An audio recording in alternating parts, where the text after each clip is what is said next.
Astrologer Ramakrishna Ghosh. আমার এই channel অর্থাৎ অ্যাস্ট্রোলজার রামকৃষ্ণ ঘোষ চ্যানেলের পক্ষ থেকে জানাই আপনাদের সকলকেই স্বাগত। আশা করি ঈশ্বরের কৃপায় আপনারা সকলেই ভালো আছেন। আমি বিভিন্ন রাশির বার্ষিক রাশিফল নিয়ে আলোচনা করছি।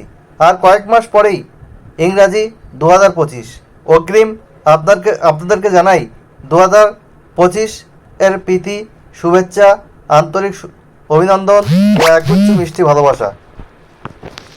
Happy new year 2025 to all. যাই হোক, মিথুন রাশির 2025 সাল কেমন যাবে, তাদের স্বাস্থ্য কেমন যাবে, তাদের আর্থিক ভাগ্য কেমন হবে, তাদের কর্ম, চাকরি বা ব্যবসা কেমন যাবে, তাদের ভাগ্য উন্নতি কেমন হবে এবং তাদের আকস্মিক প্রাপ্তির যোগ আছে কিনা এবং তাদের ব্যয় কেমন হবে, তাদের প্রেম বিবাহিত জীবন কেমন হবে, পিতামাতার স্বাস্থ্য কেমন যাবে এবং তাদের যে অসুবিধা রয়েছে সেগুলো থেকে বেরিয়ে আসার কী রেমেডি রয়েছে সেটা ভিডিওর শেষে আলোচনা করব। আপনাদের কাছে অনুরোধ, ভিডিওটি কেটে কেটে দেখবেন না, তাহলে পরিপূর্ণ আলোচনা কিন্তু পাবেন না। যাই হোক, ভালো লাগলে অবশ্যই ভিডিওটিতে লাইক, কমেন্ট এবং শেয়ার করে সবাইকে দেখার সুযোগ করে দেবেন। বেল আইকনে প্রেস করে রাখুন যাতে নতুন ভিডিও আপলোড হওয়ার সাথে সাথে আপনাদের কাছে নোটিফিকেশন পৌঁছায়। চ্যানেলটি অবশ্যই সাবস্ক্রাইব করুন। এই মিথুন রাশি হলো কালপুরুষের তৃতীয় রাশি। এই রাশির অধিপতি গ্রহ হচ্ছে বুধ, আর বুধ হচ্ছে বালক সুলভ গ্রহ। তাই এদের মধ্যে একটু শিশু সুলভ মনোভাব থাকে, কিন্তু এদের উপস্থিত বুদ্ধি ভালো থাকলেও এরা কিন্তু ডিসিশনহীনতায় ভোগে এবং সব কিছুকে একটু হালকাভাবে নেয়, হালকাভাবে থাকে। তবে এদের মধ্যে জানবার কিন্তু খুব আগ্রহ থাকে, কিউরিসিটি কিন্তু খুব বেশি থাকে কোনো জিনিস জানার। আর এদের মধ্যে ক্রিয়েটিভিটি থাকে এবং এদের কমিউনিকেশন স্কিল খুব ভালো হয় যদি বুধ গ্রহ ভালো হয় এবং এরা বুদ্ধিমান হয়। যাই হোক, এই মিথুন রাশির আমরা বার্ষিক রাশিফল বিচার করব। 4টি গ্রহের ওপরে ভিত্তি করে আমরা বার্ষিক রাশিফল দিয়ে থাকি যারা এক একটি রাশিতে দীর্ঘদিন থাকে। তাছাড়া আমরা মাসিক রাশিফল প্রতি মাসে আলোচনা করছি। বৃহস্পতি, শনি, রাহু, কেতু এই 4টি গ্রহের অবস্থান অনুযায়ী বার্ষিক রাশিফল দিয়ে থাকি যারা এক একটি রাশিতে দীর্ঘদিন থাকে। বৃহস্পতি থাকে 1 বছর, শনি থাকে 2.5 বছর, রাহু, কেতু 1.5 বছর করে এক একটি রাশিতে কিন্তু থাকে। আর বর্তমানে বৃহস্পতি আপনাদের রাশির দ্বাদশে আছে, শনি আছে আপনাদের অষ্টমপতি ও নবমপতি রাশির নবমে, আর রাহু আছে আপনাদের রাশির চতুর্থে, রাহু আছে আপনাদের রাশির দশমে, কেতু আছে আপনাদের রাশির চতুর্থে। আর 14ই মে আপনাদের বৃহস্পতি কিন্তু রাশিতে প্রবেশ করবে।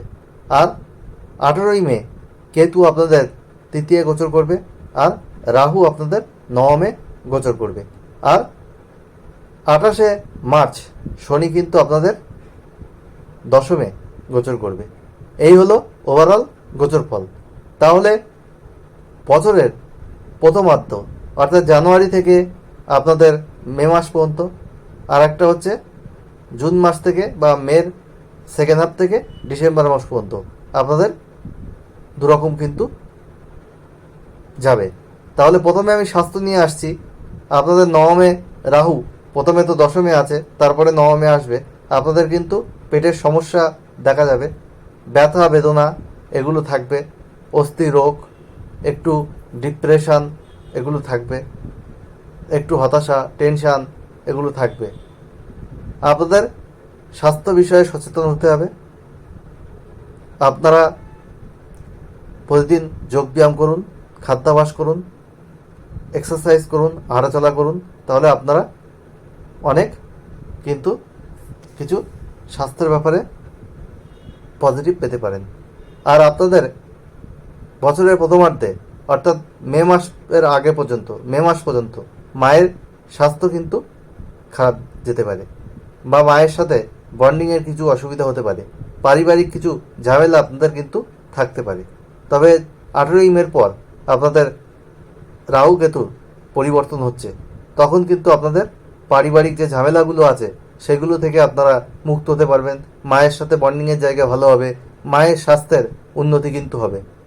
আর বাড়িতে আপনাদের যে বাস্তুদোষ ক্রিয়েট যদি কোনো কিছু হয়ে থাকে সেগুলো থেকে আপনারা কিন্তু বেরিয়ে আসতে পারবেন। আর আপনাদের পড়াশুনোর জায়গায় যে ডিস্টারবেন্স আপনাদের ছিল সেই জায়গায় কিন্তু আপনাদের মে মাসের পরে সেই জায়গাটা আরও ডেভেলপমেন্ট হবে, পড়াশুনোর জায়গায় আপনাদের উন্নতি হবে। এখন হয়তো পড়াশুনোর জায়গায় আপনারা করছেন, সবই করছেন, কিন্তু একটা আদর্শ ভাব রয়েছে, পড়াশুনোয় যে অ্যাচিভমেন্টটা হওয়ার কথা সেটা কিন্তু হচ্ছে না। আর এই 2025 মানে 2+0+2+5 মানে 9 হচ্ছে। আগের বছর 2024 মঙ্গল শনির বছর ছিল, আর 2025 মঙ্গলের বছর। শনির বছর যেমন ফল দিয়েছিল, মঙ্গলের বছর তার অপোজিট ফল দেবে।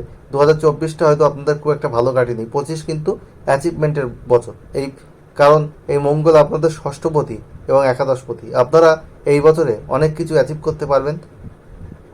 আপনারা কোনো প্রপার্টি পেতে পারেন, কোনো ল্যান্ড প্রপার্টি, এগুলো আপনাদের পাওয়ার কিন্তু সম্ভাবনা রয়েছে, বা একটা লামসাম অ্যামাউন্ট আপনারা এই বছর পেয়ে যেতে পারেন বছরের কোনো একটা সময়ে। তবে দ্বিতীয় ভাগটা আমি বেশি ভালো বলবো। এবং বছরের দ্বিতীয়ার্ধে রাহু আপনাদের নবমে আসার জন্যে আপনাদের পিতার স্বাস্থ্যের জায়গায় কিন্তু কিছু সমস্যা আসতে পারে। পিতার স্বাস্থ্যের বিষয়ে আপনাদের নজর দিতে হবে। পড়াশুনো আপনাদের মে মাসের পরে উন্নতি। যারা গবেষণামূলক কাজের সঙ্গে যুক্ত তাদের কিন্তু উন্নতি হবে। রাহু যদিও নবমে আছে, সেখানে বৃহস্পতি দৃষ্টি দিচ্ছে, রাহু বৃহস্পতির দৃষ্টি, আপনাদের কিন্তু এনার্জি বাড়বে, আপনারা বেশি এনার্জেটিক হয়ে থাকবেন। মঙ্গল যদি আপনাদের জন্মছকে ভালো থাকে, আপনারা সাহসী হয়ে উঠবেন। বৃহস্পতি আপনাদের মে মাসে 14 তারিখে রাশিতে গমন করবে, তখন আপনারা সৎ হয়ে উঠবেন, স্পষ্ট বক্তা হয়ে উঠবেন, সত্য কথাকে বলে দেবেন মুখের ওপরে। আপনারা জীবনে সফলতা কিন্তু আপনাদের আসবে, আর আপনাদের সব জায়গায় কিন্তু উন্নতি হবে। কর্মের জায়গায় আপনাদের দশমে শনি 28শে মার্চ প্রবেশ করছে। কর্মের ক্ষেত্রে কিন্তু আপনাদের উন্নতি হবে, পদোন্নতি হবে। তবে আপনাদের একটু পরিশ্রম কখনো কখনো বেশি হতে পারে। আপনারা একটা টেনশন অ্যাংজাইটির মধ্যে এখন আছেন। এই যে 18ই মের পর কেতু আপনাদের তৃতীয়ভাবে চলে যাবে, টেনশন অ্যাংজাইটি কিছুটা হলেও আপনাদের কমবে, এবং আপনারা যে একাকিত্বতা বোধ করছিলেন সেই জায়গা থেকে কিছুটা হলেও আপনারা নিজেদেরকে রিকভারি করতে পারবেন। আর আপনাদের যেটা বলবো, আপনাদের কর্মের জায়গায় উন্নতি হচ্ছে। ব্যবসার ক্ষেত্রে আপনাদের মে মাসের পরে উন্নতি হচ্ছে। তার আগে হয়তো আপনাদের আর্থিক উন্নতি ছিল, কিন্তু বৃহস্পতি আপনাদের দ্বাদশে থাকার জন্য এবং দ্বিতীয় রাহু দৃষ্টি থাকার জন্য আপনাদের ব্যয় বেশি হচ্ছিল। মে মাসের পরে সেটা কিন্তু চেঞ্জ হবে, আপনাদের সেভিংস বাড়বে, আপনাদের আর্থিক যে অপচয় সেটা কিন্তু কমবে। এবং আপনাদের যেটা বলবো, ব্যবসার জায়গায় উন্নতি হবে। যারা হোটেল রেস্টুরেন্ট চালান, যারা খাদ্যদ্রব্যের ব্যবসা করেন, যারা মিষ্টির দোকান আছে, যারা বিভিন্ন গার্মেন্টসের ব্যবসা করেন, যারা ভুসি মালের ব্যবসা করেন, তাদের কিন্তু উন্নতির যোগ দারুণভাবে দেখা যাচ্ছে এই 2025-এ। এই সময় আপনারা নতুন কোনো উদ্যোগ নিতে পারেন। নবমে রাহু, আপনারা নতুন উদ্যোগ নিতে পারেন, নতুন প্রচেষ্টা আপনাদের সফল হতে পারে, নতুন কিছু করার একটা উদ্যোগ আপনাদের কিন্তু আসতে পারে। আপনাদের কিন্তু একটা মাইন্ড চেঞ্জ হওয়ার কিন্তু জায়গা এই 2025-এ কিন্তু রয়েছে। এবং আপনাদের প্রেমের ক্ষেত্রে 2025-এর মের পর কিন্তু স্টেবিলিটি আসছে, এবং প্রেমের জায়গা ভালো হবে, প্রেম রোমান্টিক হয়ে উঠবে। কিছু কিছু ক্ষেত্রে হয়তো আপনাদের মধ্যে একটু মিসআন্ডারস্ট্যান্ডিং হতে পারে, কিন্তু আলটিমেট প্রেম কিন্তু ব্রেকআপ হবে না, যদি রাশিচক্রে তেমন কোনো খারাপ গ্রহযোগ না থাকে। আর বছরের প্রথম থেকেই কিন্তু বিবাহ যোগ শুরু হয়ে যাবে। আপনারা দেখে শুনে বিয়ে করতে পারেন, কোনো উচ্চ পরিবারে বা ভালো পরিবারে বা ভালো ঘরে বিয়ে হওয়ার একটা যোগও কিন্তু তৈরি হচ্ছে। বছরের প্রথমেই রবিচন্দ্র আপনাদের রাশির সপ্তমে থাকছে, এবং মে মাসের পরে সপ্তমে বৃহস্পতির দৃষ্টিও রয়েছে। বৃহস্পতি আপনাদের রাশিতে থাকছে, স্বভাবতই একটা বিয়ের যোগ কিন্তু তৈরি হয়ে যাচ্ছে। আপনাদের প্রেমও বিবাহে কিন্তু কনভার্ট হতে পারে, তেমন একটা যোগ কিন্তু দেখা যাচ্ছে। ওভারঅল আপনাদের একটা ভাগ্য পরিবর্তনের বছর, সাফল্যের বছর, অ্যাচিভমেন্টের বছর এটা বলা যায় 2025। এবং 2025 আপনাদের জীবনে অনেক সফলতা আসবে। আমি well qualified astrologer, GATE NET SET qualified. আমি ইঞ্জিনিয়ারিং কলেজের অধ্যাপক, আমি কম্পিউটার সায়েন্সে পিএইচডি, মাল্টিপল প্রফেশনের সঙ্গে যুক্ত একজন গীতিকারও। আমার চ্যানেলের লিঙ্ক এই চ্যানেলের সাথে আছে, আমার প্রোফাইল আপনারা দেখে নিতে পারেন। সততার মাধ্যমে এই প্রফেশনকে আমি এগিয়ে নিয়ে যাচ্ছি। আর একটা কথা আমি বলবো যে আপনারা একটা question, date of birth, time, place দিয়ে আমাদের থেকে ফ্রি অফ কস্টে জেনে নিতে পারেন। তবে ফার্স্ট কাম ফার্স্ট সার্ভ বেসে তাড়াহুড়ো করলে কিন্তু হবে না। আর এছাড়া সততার মাধ্যমে যদি আপনারা হরস্কোপ বিচার করাতে চান, date of birth, time, place দিয়ে হোয়াটসঅ্যাপ বা আমার চেম্বারে এসে যোগাযোগ করতে পারেন। 5 ভাগের 1 ভাগ ভিজিটে আমি কিন্তু এই সার্ভিস প্রোভাইড করি, অন্য অন্য অ্যাস্ট্রোলজার যা ভিজিট নেয়। আর সততার মাধ্যমে করি, আর সততার মাধ্যমে করতে হলে আমার কাছে আপনাদের আসতে হবে। আর হোয়াটসঅ্যাপে করলে আমার কাছে সময় দিতে হবে। প্রথমে হোয়াটসঅ্যাপে ডিসকাস করব, ফোনে ডিসকাস করব, তারপর ডিটেল রিপোর্ট, হ্যান্ড রিপোর্ট অন্যান্য অ্যাস্ট্রোলজারের মতো সফটওয়্যার থেকে প্রিন্ট করে কিন্তু দেবো না।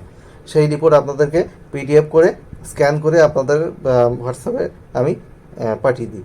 আর অনলাইনে এটা হয়। আর চেম্বারে এলে তো আপনার সামনে বসে 1 ঘন্টা সময় নিয়ে ডিটেল রিপোর্ট লিখে আপনাদেরকে হ্যান্ড ওভার করে দেবো।